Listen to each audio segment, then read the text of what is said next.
اور آسمانوں اور زمین کی حکومت اللہ ہی کی ہے، اور جس روز قیامت برپا ہوگی اس روز اہل باطل خسارے میں پڑ جائیں گے،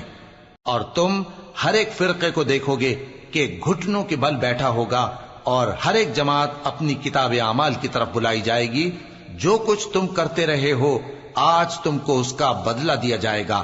یہ ہماری کتاب تمہارے بارے میں سچ سچ بیان کر دے گی،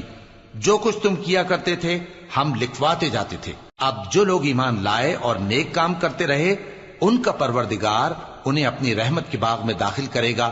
یہی کھلی کامیابی ہے۔ اور جنہوں نے کفر کیا ان سے کہا جائے گا کہ بھلا ہماری آیتیں تم کو پڑھ کر سنائی نہیں جاتی تھیں، مگر تم نے تکبر کیا اور تم نافرمان لوگ تھے۔ اور جب کہا جاتا تھا کہ اللہ کا وعدہ سچا ہے اور قیامت میں کچھ شک نہیں، تو تم کہتے تھے ہم نہیں جانتے کہ قیامت کیا ہے، ہم اس کو محض خیالی سمجھتے ہیں اور ہمیں یقین نہیں آتا۔ اور ان کے اعمال کی برائیاں ان پر ظاہر ہو جائیں گی، اور جس عذاب کی وہ ہنسی اڑاتے تھے وہ ان کو آ گھیرے گا۔ اور کہا جائے گا کہ جس طرح تم نے اس دن کے آنے کو بھلا رکھا تھا اسی طرح آج ہم تمہیں بھلا دیں گے، اور تمہارا ٹھکانہ دوزخ ہے